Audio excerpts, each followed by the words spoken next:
Hey, what's going on, guys? It's ETAPRIME back here again. Today we're going to be taking a look at the AtGames Legends Gamer Mini.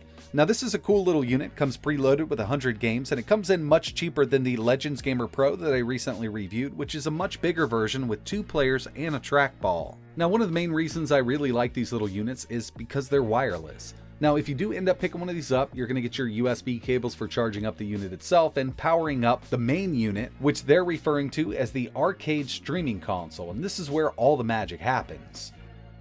So here it is. This is the arcade streaming console from AtGames. This one here that comes with the Gamer Mini comes preloaded with 100 games. On the back, as you can see, we have Ethernet, full-size HDMI, single USB 3.0 port because we can use the control deck wired or wirelessly, plus you'll be able to plug in different controllers to this, or you can connect them wirelessly like an Xbox One controller. We also have a micro USB port for powering up the unit, and our Bluetooth sync button. So taking a look at the control deck itself, as you can see, we have 8 action buttons, a single arcade stick, rewind, AtGames button, player 1, and we also have our power switch over here on the right hand side. And this connects to the arcade streaming console wirelessly, but I've also been able to connect this to my Windows 10 PC and my Android tablet, so it does work with both of those also. Another thing that I've noticed about the Gamer Mini is on each side we have these little connectors, and on the Gamer Pro, the bigger version which I reviewed a few weeks ago, it does have pinball buttons on the side, and these will work with the Gamer Mini. I'm not sure if AtGames is going to be selling these separately or not, but it's cool to see that they have implemented those on the Mini also. AtGames has made it super easy to connect the Gamer Mini to the streaming console. So as you can see, I already have the streaming console booted up, it's almost ready to go, but I don't have any controls. So I'm going to press the sync button on the console itself. It's going to go into a Bluetooth pairing mode. All of the Bluetooth devices that are around us right now will show up. And now I need to power up the Gamer Mini control deck. I'm going to wait a few seconds for this to start its sync mode because it hasn't been connected yet. And after a few seconds, you will see it show up in the menu. We can navigate the menu from the streaming console by pressing that sync button. That's going to move us down the list, and what we need to find is the control deck because it's in sync mode now. And it has showed up, I just kind of skipped it. I need to go all the way back down, and there we are. This is the control deck, the Gamer Mini. We're going to hold the sync button on the streaming console for about 5 seconds, and it's going to go ahead and pair it up.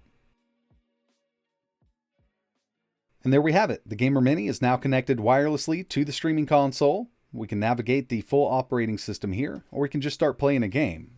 So I've just moved in a bit closer here so we could get a better look at the screen, but as soon as you boot this thing up, you're going to be in the game selection menu.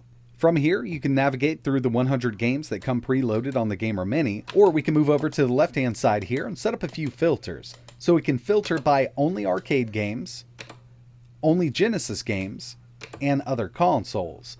The Gamer Mini also supports bring your own games, so if you do add games to a USB drive, they'll also show up in this filter menu here. So these are the preloaded games, but I want to move over to ArcadeNet, and if you're not familiar with ArcadeNet, basically this allows you to stream games from AtGames servers to whatever console you're using, be it the Gamer Pro or the Gamer Mini or the Legends Arcade. There's a ton of great stuff in here, and right now it's in beta as I'm making this video, so it is free to use. And I've had really good luck with it. By the way, the streaming console does support AC Wi-Fi, so you can pick up that 5 GHz network, and if you have a good connection, you shouldn't have any trouble at all streaming these retro games from their servers. Like I mentioned, this also supports bring your own games. You will have to use a certain application from GitHub to get this up and running, but it does work well, and it works with a lot of Genesis games and MAME games. We can also do some streaming from our local PC. It supports Pixel Arcade marquees, so if you do want to build an arcade machine around one of these, you can use one of those marquees. It also has support for CoinOpX and AtGames' upcoming pinball software, so that's a big plus for a small unit like this.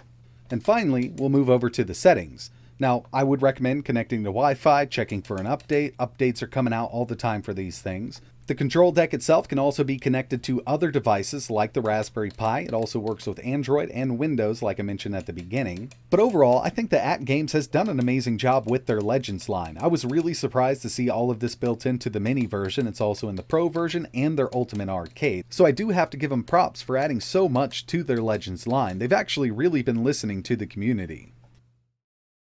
Okay, so now it's time to get into a little bit of testing. First up, we're going to test out a few of these preloaded games, and then we'll move over to ArcadeNet to see how that performs.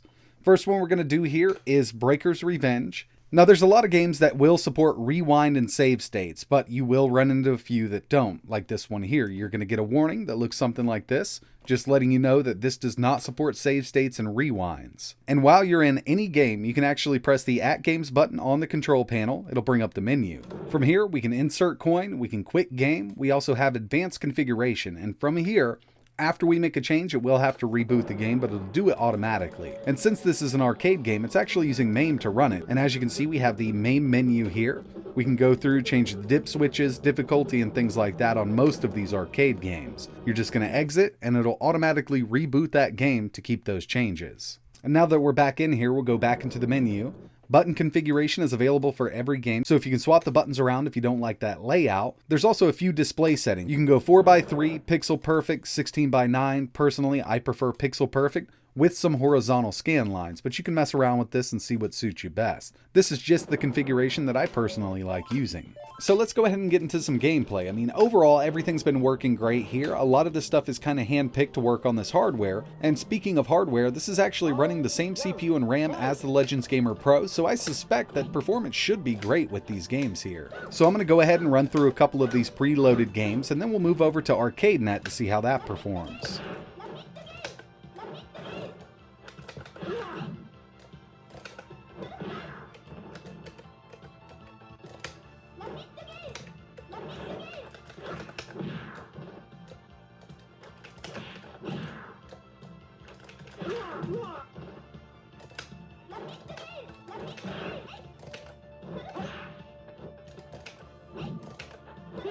And at any time from any game, you're just going to press the AtGames button, go down to Quit Game, and it's going to bring us right back to the main menu so we can start playing something else. I'm just going to give you a demo of a couple more preloaded games, and then we'll move over to ArcadeNet.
Alright, so let's go ahead and move over to ArcadeNet. Now with ArcadeNet, these are not stored on your console at all. You need to be connected online, either Wi-Fi or Ethernet, and you're going to stream them from the AtGames servers.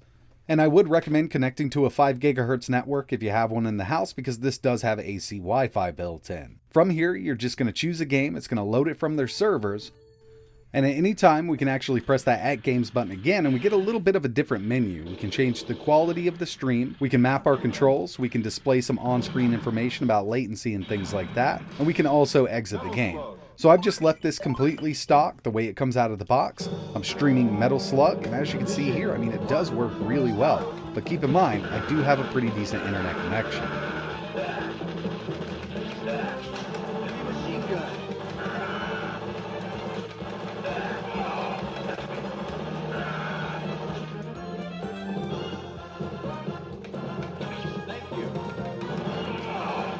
So I'm just going to go ahead and test one more here from ArcadeNet, and then I'll give you my final thoughts on this whole unit.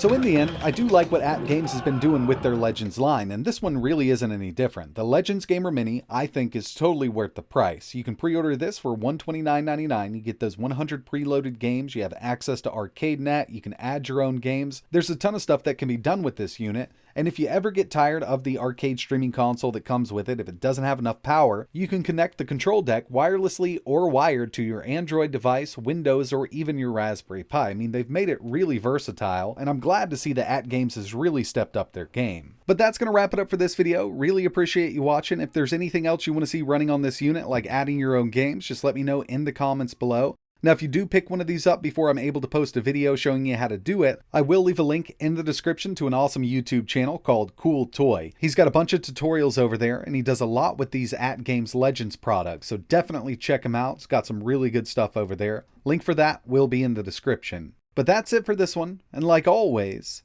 thanks for watching.